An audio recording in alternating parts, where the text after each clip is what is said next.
How's it going, everybody? I'm back with another video. The budget just got passed and signed by Ned Lamont, so I figured let's go through it. Let's look at it from an objective perspective as a business person. It's 270 pages. The first 40 pages is an introduction where Ned Lamont's just taking pictures and looking all lovey-dovey and happy and trying to make himself be this great person for you, and then explaining next to those pictures why he's taking your money, the taxpayer, and spending it on all this stupidity.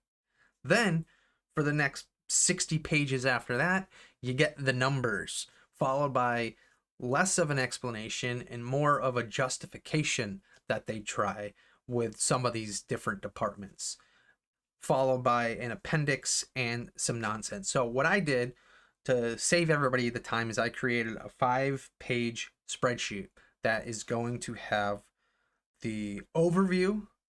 I'm just looking at it now. It's going to have the overview, the full line item, which is 960 lines, by the way, the full-time employees per department. That way you can see exactly how many people are spending your money for you. Then you're going to have the fringe benefits and then the grants that are going out to the towns. The grants that are going out to the towns, kind of pathetic, I'm not going to lie. But there's one thing that I think is important, and that is, as a Democrat, Ned Lamont loves to take shots at Trump and the Republicans. In fact, he took the shot where he's trying to tax fully, just like Newsom recommended, the money coming from the weaponization fund that Trump just founded. Well, for one, you can't do that. It's not legal. You cannot tax federal funds that are going to people, because the federal government is just going to say, you're out of your mind, we'll sue you into oblivion. And the last thing that the states want is to be sued into oblivion by the federal government over taxes, because that would create a whole cluster F of worms that the states could not handle. Regardless, there's a sugar tax on the market, and I think the Connecticut MAGA account posted a TikTok of that girl talking about the sugar tax that they're trying to put into place. Why does the government want to tax root beer, Diet Pepsi, but not my 6 caramel 18 sugar iced latte? You'd think after Philadelphia, Seattle, and Boulder tried sugary drink taxes, Connecticut politicians would learn their lesson, but they haven't. They want to make a special new soda tax to fund universal free lunch for public school students, which sounds pretty great to me. I would love a free lunch. But then I read the bill. Almost all sweetened drinks are getting taxed. Even if it's diet or 99% juice, you're getting taxed. Drink powders and syrups too, unless it's a milk-based drink. If the drink is over 50% milk, it's exempt, no matter how much sugar it has. Don't get your hopes up, soy boy. This exemption does not apply to almond, soy, or any other non-dairy alternative. Thanks, dairy lobby. But yes, Pilk is exempt. That is one dirty soda, Santa. Still disgusting. Okay, but for a second, let's say they fix that loophole. You might be thinking, oh, well, they'll be healthier. They won't. 47 studies found that health was not improved by sugary drink taxes anywhere in the world. Instead of drinking sugary drinks, people eat and drink other BS. The UK tried this tax, and British children actually got fatter. Adults too. And Seattle drank more beer, because alcohol is so much healthier. In theory, the tax might sound great. In reality, it's designed to fail even if it succeeds. Think about it. If people actually buy less soda, there won't be enough money for free lunch. In Seattle, Philadelphia, and Colorado, soda tax revenue plummeted. In Philadelphia, this failure meant fewer children in preschool. And if people keep drinking soda, this tax hurts the poor the most. For reference, a 2-liter bottle of soda would jump in price from $1.99 to $3.35. The average American family of 4 would wind up spending over $400 more on sweetened beverages every year. Not everyone can afford that. Guess there's no such thing as a free lunch.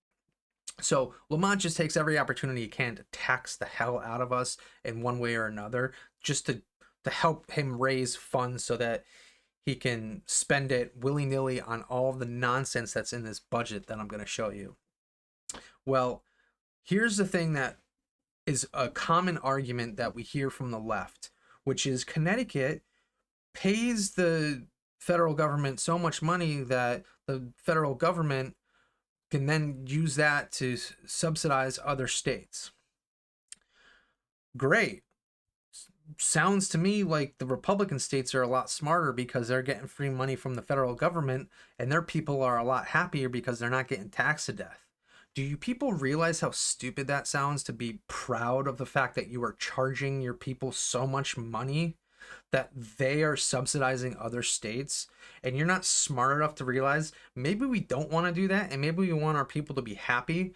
And I'm not even asking for us to not have like a surplus, right? Let's just call it zero, so that we don't need federal funds, but we also don't need our money to subsidize other states. So you do that, and you're going to cut out quite a bit. Or if you were a nicer governor, you would get on Trump's good side, and he would start to give you money to put into a lot of the programs, so that you don't have to tax your people to death just to fund these programs that you want to start. So rather than taking shots at Trump and the Republicans, Lamont has done us a disservice. He has set us back and basically rejected us from any funds that we want on the national level, because of how he's acted and because of how the Democrats in the state have acted, because they hate Trump so much that they are willing to punish you, me, and everybody else around you just because they don't want to work with them and admit that he's got some good ideas. Or maybe he doesn't. I don't really care. It's not up to me to say that. What it takes for me to be confident in their ability to govern is for them to realize that if you're working in the private sector, you're gonna have a boss. You're not gonna agree with your boss on a lot of things, but you have to buck up and do exactly what he tells you to do. Otherwise, you're fired. Okay? In government, it seems like they all think that they have the power and they can't be fired. Well, it's our turn to fire them come November. That is how you fire the politicians. You vote them out. And unfortunately, Ned and his cronies need to be voted out. They need to be fired because of the abysmal taxation that they have put on us to justify increasing these programs and departments tenfold, to where we have 45,000 employees working for the state on a $28.7 billion budget. That is ludicrous. You need to be upset, and I need everybody, whether you're left or right, to look through this spreadsheet that I've compiled and really, really realize that they are outspending for no reason. It is no benefit to you and I, and to the masses, it is no benefit to them. In fact, there's so much money being spent on the same stuff, just run through different departments, that it makes you wonder what the hell is going on. Why do we have this department if this department's going to do the same thing and spend money all the same? Just combine the departments and cut the funding a little bit. And then there's departments like the Department of Housing, which is responsible for like $100+ million, and there's only one person in the entire Department of Housing that's a full-time employee. Okay, well, what about the ethics? Do you think ethics? That's wonderful. We should definitely be spending something on ethics, right? $2 million on government ethics. We're spending more than double that on election protection.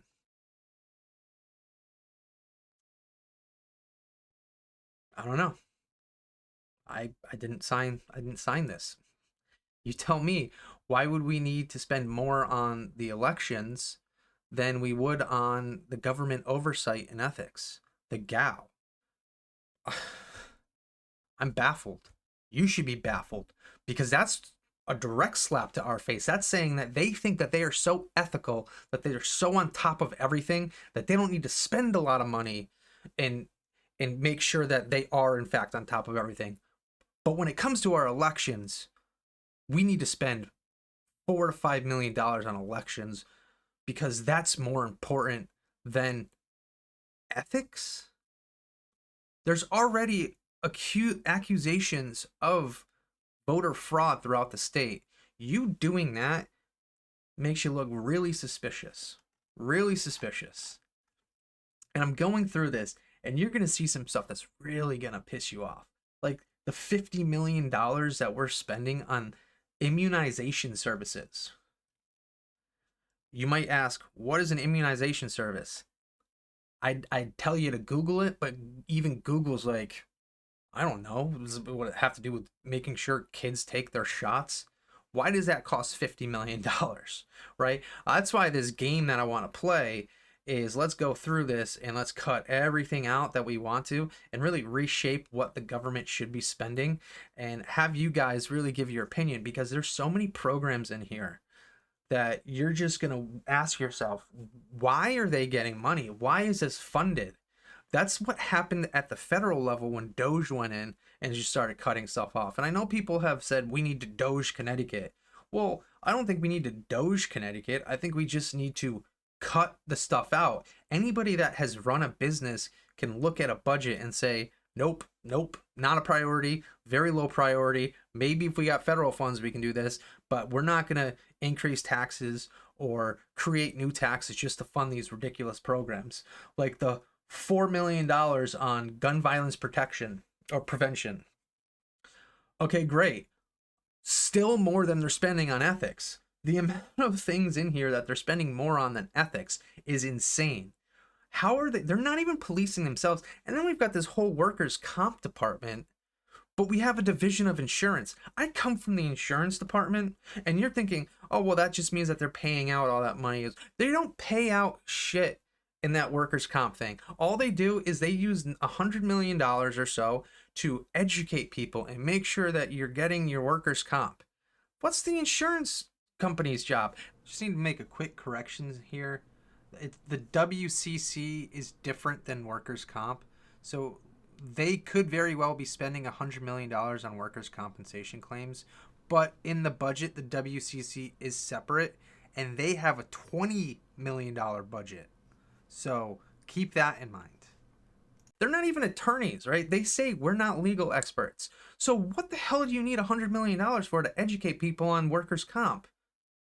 We have OSHA on the federal level that's telling you you have to abide by these guidelines. But this is just, it's an insurance arm that should fall under the Division of Insurance, and it should be the Division of Insurance job to make sure people know what their rights are when it comes to workers' comp. We don't need to spend $100 million to have people that have no idea how insurance works and then teach them how insurance works, but a very niche insurance market, and say that that's justified. Like, these are things that just make no sense. And I'm not going to go through this and show you everything, but there's so much stuff in here that you're just going to scratch your head. And I've organized this so it should be fairly easy for everybody to look at it. But I'm just utterly shocked. And I'm sorry, but if you're a Democratic voter, I'm going to need you to explain to me how any of this is okay. I want you to look through everything with a fine tooth comb, and you sit there and you tell me with a straight face that every single dollar on here deserves to be put where it is, because you're not going to be able to do that. And you're going to sit there and you're going to say, well, it doesn't matter because most of the stuff should be going to where it is. Most of the stuff is not all. If you say most, then you're agreeing that there's wasteful spending. And if you agree that there's wasteful spending, then I got news for you. It's time to get the Democrats out of office and let the fiscally conservative Republicans come in and shake up the game. And let's stop overpaying in taxes, start to get some federal funds, and really grow and incentivize the state to have businesses come back, because we are losing businesses. And when you lose businesses and then those taxes get put onto us as consumers, even though a lot of our brothers and sisters have left the state because their jobs have left, that's a bigger burden on us. We need better incentives. We need more people here. And we need more Republicans to be able to have a say. We are getting raked over the coals by the Democrats because they feel that they are untouchable. We have to tell them they are no longer untouchable. I've gone through and I've shown you a bunch of other stuff in my other videos that are basically leading up to this full strategy that I have for the Republican Party. Ben Proto has sucked his last teat dry, because we are ready for change. The state is ready for change. We need everybody on both sides to come together and realize this has been awful. I had no idea how awful this was. And sure, we can sit here on the right and be like, told you so. But that's not our job at this point. Our job is to tell you, let's work together to fix these problems. Let's elect people like Ryan Fazio, who's going to go in there, who's coming from an area where he won by 17, where he won in a district that was won by Kamala by 17 points as a Republican. If he can win down there, then imagine what he's going to be able to do throughout the state. He's going to be able to get more Republicans elected if there are candidates, and it's going to really help us solidify that this budget is out of control. It's not historical the way that they say it is. It's historical because of how abysmal it is, and it's going to go down in history as one of the worst overspending budgets in the 50 US states budgets of all time. It is awful. You need to look at this. Do not look at the full budget. It's 270 pages. If you have the time, by all means, but only go through it if you actually know what you're looking at, because you have the experience as a business person. So with that, I'm going to post the link on Twitter, and I'm going to post it underneath this video. So if you're watching on Twitter, you'll have it there. If you're watching on YouTube, you'll have it there. And please like and subscribe to my channel. I appreciate it. I'm not doing this for money. I'm not doing this for fame. I could care less. I'm doing this because it's what's right, and people need to know, because transparency is our best commodity as Republicans. And I'm doing that for you because the more transparent we are, the more we expose what the left is doing and give the actual proof as to why it's bad, the better it is for the party, because it gives us a lot more credit coming November. So thank you, and God bless Connecticut.